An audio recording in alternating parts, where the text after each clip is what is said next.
उज्जैन जिले के उन्हेल में नगर परिषद चुनावों को लेकर शहर के 15 ही वार्ड में पार्षद प्रत्याशी की हलचल तेज हो गई है। हम आपको बता दें कि 13 जुलाई को मतदान होना है। इस बार नगर परिषद अध्यक्ष पद के लिए पिछड़ा वर्ग पुरुष सीट आरक्षित है और पार्षद द्वारा ही अध्यक्ष चुना जाएगा। इसी बात को लेकर कांग्रेस व भाजपा के 15 वार्ड प्रत्याशी सहित 63 उम्मीदवार चुनाव मैदान में हैं, जिसमें से वार्ड नंबर 9 के निर्दलीय उम्मीदवार ने अपना समर्थन भाजपा प्रत्याशी को दे दिया है। बाकी के 47 निर्दलीय उम्मीदवार चुनावी मैदान में डटे हुए हैं। सभी वार्ड प्रत्याशी घर घर जाकर अपने लिए आशीर्वाद मांग रहे हैं। खास बात यह है कि इस चुनाव मैदान में भारतीय जनता पार्टी से बगावत कर रहे नेता भी शामिल है।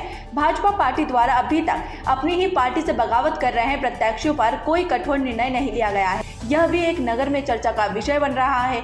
शुक्रवार को लालबाई फूलबाई माता मंदिर से सभी भाजपा प्रत्याशी की सामूहिक जनसंपर्क रैली निकालकर 15 ही वार्ड में मतदाताओं से मध्य प्रदेश शासन के वित्त मंत्री जगदीश देवड़ा, भाजपा जिला अध्यक्ष बहादुर सिंह बोरमुंडा, सुल्तान सिंह शेखावत की उपस्थिति में अपने लिए आशीर्वाद मांगा। इस मौके पर भाजपा मंडल अध्यक्ष पीयूष गुप्ता, जिला महामंत्री नंदराम धाकर, दिलीप मोदी, कैलाश विपट, शाहनवाज कुरैशी आदि नेता रैली में शामिल थे।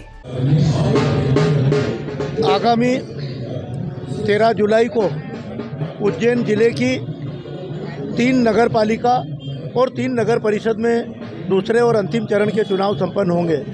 भारतीय जनता पार्टी ने अपने सभी वार्डों में पार्षद पद के प्रत्याशी घोषित कर दिए हैं और लगातार उनका जनसंपर्क भी जारी है।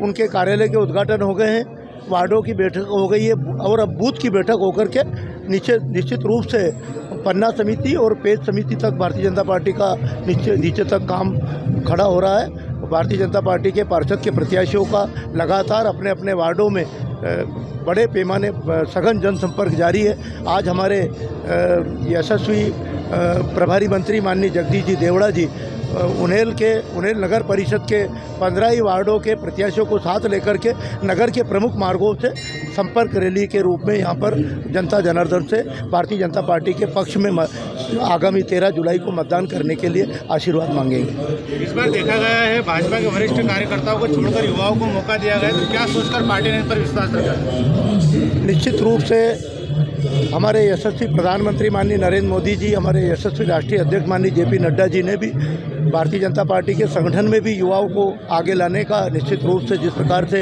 एक पूरे देश भर में और प्रदेश में इस प्रकार का एक अभियान चलाया था और उसमें काफ़ी पार्टी मजबूत हुई है। इसी प्रकार से जनप्रतिनिधियों में भी लगातार जो लंबे समय तक पार्षद हों या जिला पंचायत हों या जनपद का चुनाव लड़ते आए हैं, इस बार उनको उनके स्थान पर उनके ही साथ काम करने वाले युवा कार्यकर्ताओं को मौका दिया। जिन लोगों ने पार्टी से बगावत कर चुनाव लड़ रहे हैं उन पर अभी तक क्या कार्रवाई करी है आपने? हमने सबसे पहले बड़नगर और महिदपुर नगर पालिका में भारतीय जनता पार्टी के विरुद्ध जो चुनाव लड़ रहे हैं ऐसे निर्दलीय प्रत्याशियों को हमारे यशस्वी प्रदेश के अध्यक्ष माननीय विष्णुदत्त शर्मा जी के निर्देशानुसार उनकी प्राथमिक सदस्यता 6 वर्ष के लिए निलंबित कर दी गई है। कल नागदा और तराना के नागदा नगर पालिका और तराना नगर परिषद के पार्षद प्रत्याशियों के विरुद्ध चुनाव लड़ने वाले और उनका सहयोग करने वाले कार्यकर्ताओं को भी माननीय प्रदेश अध्यक्ष जी के निर्देशानुसार उनको भी 6 वर्ष के लिए उनकी भी सदस्यता समाप्त कर निलंबित किया गया। और उन्हेल से सतीश सोनी की ये रिपोर्ट।